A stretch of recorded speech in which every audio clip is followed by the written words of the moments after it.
Bonjour à tous et à toutes, j'espère que vous allez bien. Aujourd'hui, on part à la découverte d'une femme à la destinée d'abord malheureuse, puis de combattante. Donna Catarina de Austria est née à Torquemada, fille cadette et posthume de Philippe le Beau, archiduc d'Autriche, roi de Castille, et de Donna Juana de Castille, que vous connaissez sans doute sous le nom de Jeanne la Folle. Jusqu'à son mariage avec le souverain portugais Juan III en 1524, Donna Catarina vit isolée de ses frères et sœurs vivant aux Pays-Bas, notamment Charles Quint, mais également séparée de son seul frère vivant en Espagne, Ferdinand, pour être forcée pendant 18 ans à une semi-détention en compagnie de sa mère, elle-même enfermée à Tordesillas. Vous voulez en savoir plus sur le destin de Donna Catarina d'Austria? Venez avec moi. L'historiographie a présenté Donna Catarina d'Austria comme une infante espagnole qui représentait surtout les intérêts castillans strictement à la cour portugaise, tout en entravant l'action politique du Portugal. Mais ceci n'est pourtant pas vrai. Livrée à l'empereur Charles Quint son frère et à son épouse Isabelle, l'une de ses plus fortes alliées en Espagne, Donna Catarina ne soutient pas aveuglément la politique fraternelle. En bon exemple de cette déclaration est lorsque l'empereur Charles Quint a réfuté la souveraineté portugaise sur les Moluques en 1527, Donna Catarina a servi de médiatrice diplomatique entre son mari et son frère pour finalement résoudre le conflit. Donna Catarina s'est souvent retrouvée dans une position délicate pour équilibrer les intérêts politiques de la maison royale d'Avise et ceux de Charles Quint représentant la maison des Habsbourg. Une position aussi grande que délicate, vous vous en doutez. Bien qu'elle ait promu un culte personnel à son frère l'empereur à la cour de Lisbonne, Donna Catarina n'a jamais sacrifié les intérêts du Portugal au profit des projets politiques de son frère. En tant que reine étrangère, Donna Catarina a largement ignoré par les historiens contemporains et son image est décriée en raison de l'annexion du Portugal par Philippe II en 1580. L'historiographie souligne son intérêt en faveur des Castillans et sa soumission à Charles Quint, puis à son neveu Philippe II. Mais pourtant, mérite-t-elle une légende noire ou doit-elle être réhabilitée ? Donna Catarina d'Austria est née à Torquemada, province de Palencia, fille à titre posthume de Philippe le Beau et de Donna Juana de Castille. Jusqu'à son mariage avec le roi de Portugal Juan III en 1524, Donna Catarina vit isolée et enfermée avec sa mère, tandis que ses frères et sœurs sont aux Pays-Bas. L'enfance et l'adolescence de Donna Catarina a lieu à Tordesillas, à proximité de Valladolid, également séparée du seul frère qui a vécu en Espagne, Ferdinand, élevé par son grand-père Ferdinand II d'Aragon. Bien qu'isolée, Donna Juana prend soin de superviser l'éducation de sa fille. Donna Juana parlait français, espagnol et même le latin de façon talentueuse, ayant reçu une éducation humaniste raffinée à la cour de sa mère Isabelle la catholique. Elle aime la danse, jouant des instruments de musique, du clavicorde et transmet ses talents musicaux à sa jeune fille. À Tordesillas, Donna Catarina apprend la musique et la danse. Donna Catarina domine également le latin, l'espagnol, le portugais, le français, sait lire le grec ancien. Plus tard, en tant que reine de Portugal, elle cultive son intérêt pour l'apprentissage classique et humaniste à la cour de Lisbonne. Donna Juana a joué un rôle important pendant les années de formation de Donna Catarina d'Austria, influençant son éducation en lui fournissant une solide éducation culturelle, préparant ainsi Donna Catarina pour son futur rôle de reine. En tant que sœur cadette de l'empereur Charles Quint, Donna Catarina est mariée au roi de Portugal, moyen d'assurer la stabilité politique de la péninsule ibérique, tout en maintenant l'alliance entre les Habsbourg et les Avises. Le mariage de Charles Quint en 1526 avec la sœur de Juan III, Isabelle de Portugal, renforce un peu plus cette alliance et en plus raffirme la politique matrimoniale entre les deux maisons, avançant un peu plus dans le pas de l'Union ibérique. Le mariage de Donna Catarina est célébré par les puissances le 12 août 1524 à Tordesillas et officiellement à Lisbonne le 5 février 1525. Entre 1526 et 1537, elle donne naissance à 9 enfants, dont 2 seulement ont survécu jusqu'à l'adolescence. Maria Manuela de Portugal, première femme de Philippe II, roi d'Espagne, décédée peu après la naissance du prince Don Carlos, et le prince Don Juan Manuel de Avise, qui épousera la princesse Donna Juana d'Austria, sœur de Philippe II. L'histoire a présenté Donna Catarina d'Austria comme un enfant espagnol qui représente les intérêts espagnols strictement au sein de la cour portugaise, favorisant l'empereur Charles Quint, son frère. Mais la réalité est tout autre. Elle ne soutient pas aveuglément la politique fraternelle, comme le démontre l'exemple de cette déclaration qui sera faite lorsque Charles Quint aura réfuté la souveraineté portugaise sur les îles Moluques en 1527. Donna Catarina a fait une médiation diplomatique entre son mari et son frère pour finalement résoudre le conflit.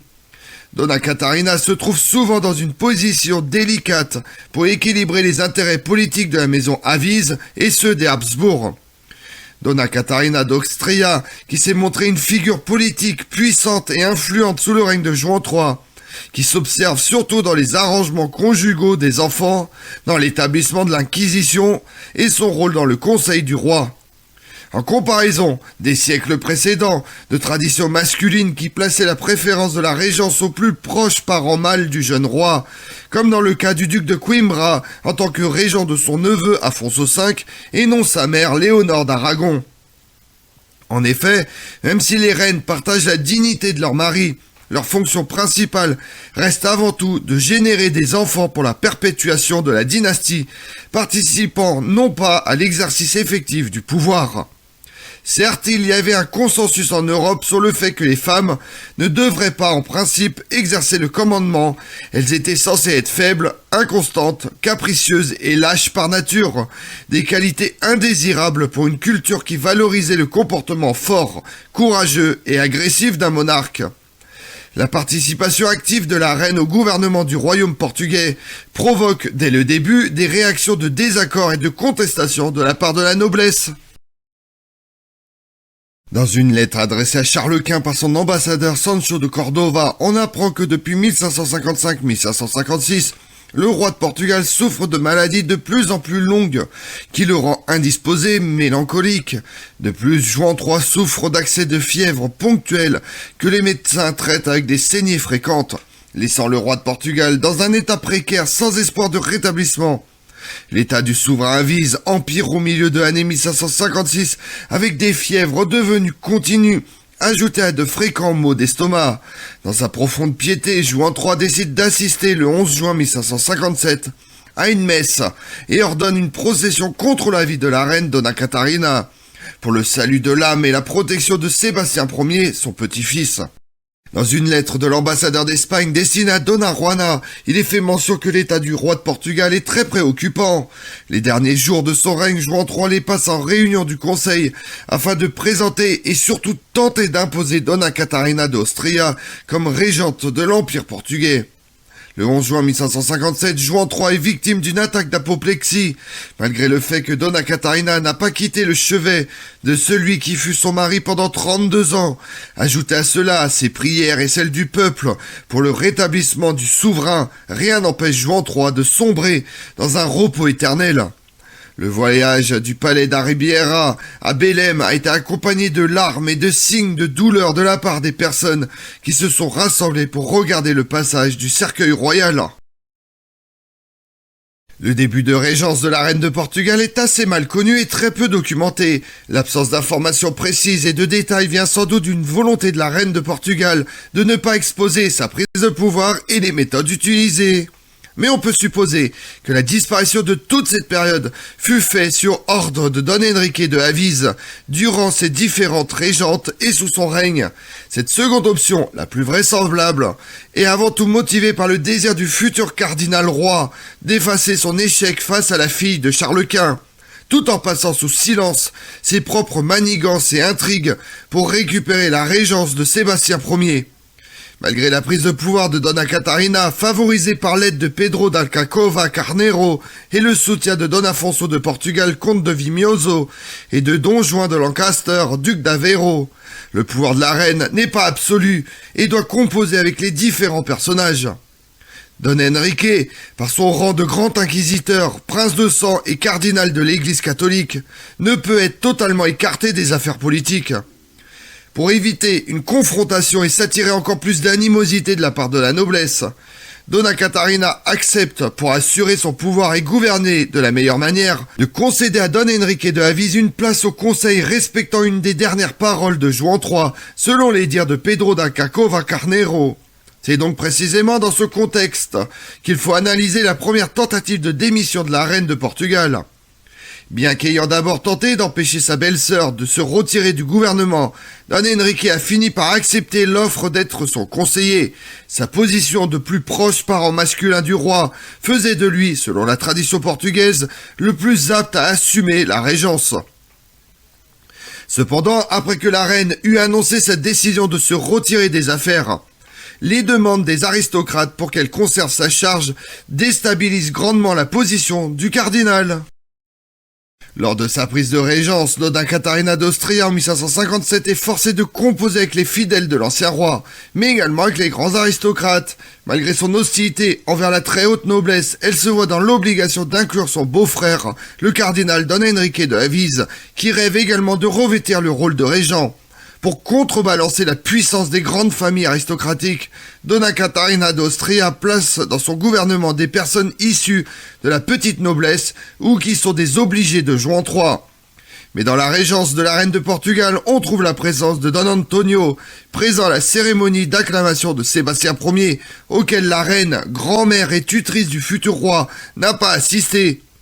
Le prieur de Crato est aux côtés de Donna Catarina d'Austria, de Sébastien Ier et des autres membres du conseil jusqu'au renoncement à la régence du royaume fin 1562, où il fut exclu des consultations et du pouvoir par le nouveau régent. Cependant, loin d'être un soutien envers la régence de la reine, Don Antonio tente, comme les autres nobles, d'obtenir de plus grands avantages et une résidence permanente à la cour. Demande refusée par la reine et ensuite par le cardinal. Conseillé de se retirer de Lisbonne, Don Antonio s'exile dans le monastère de Penalonga jusqu'à ce qu'il soit convoqué au Cortes de 1562, dans lequel la démission de la reine et sa succession à la régence ont été accordées en faveur du cardinal Don Enrique de Avise. Ainsi, malgré la résistance de la reine et du cardinal, le prieur de Crato ne peut être totalement éloigné des sphères du pouvoir, grâce aux appuis et les importantes relations à la cour établies par son père Don Luis de Avise, duc de Beja, lui valant d'être inclus dans les sphères d'influence auprès des grandes familles aristocratiques du royaume de Portugal. La première priorité de Donna Catarina est de maintenir l'intégrité de l'héritage de Juan III, afin de pouvoir le transmettre à son petit-fils l'ensemble de l'Empire portugais, malgré les difficultés liées aux appétits des autres puissances, à l'image de la France, de l'Angleterre ou des Pays-Bas, qui guettent les signes de faiblesse pour se partager le vaste empire maritime portugais. La même chose se produit durant le règne de Carlos II l'Ensorcelé, dernier roi d'Espagne de la dynastie des Habsbourg au XVIIe siècle, où les différentes puissances se partagent l'empire espagnol alors que le souverain Habsbourg est encore vivant. Donna Catarina pense également à la succession de Sébastien Ier. En effet, le Portugal risque de perdre son indépendance au profit de l'Espagne, car sur tous les enfants de Manuel Ier et de Juan III, seuls deux Avises, Sébastien Ier et Don Duarte de Portugal, sont capables d'engendrer une nouvelle génération. Car Don Enrique, en sa qualité d'ecclésiastique, ne peut donner d'héritier à la monarchie. Avec Donna Catarina en régente, les deux couronnes ibériques se rapprochent inexorablement.